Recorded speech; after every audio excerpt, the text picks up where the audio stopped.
जय मार्कंडे महादेव। हर हर महादेव।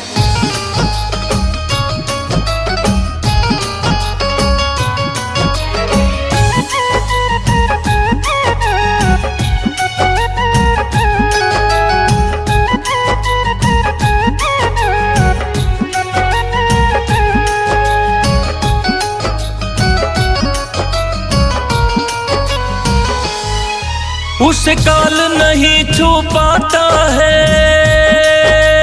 हो,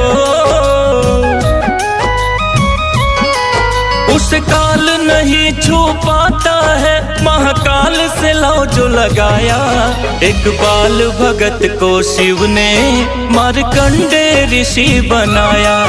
एक बाल भगत को शिव ने मार्कंडे ऋषि बनाया।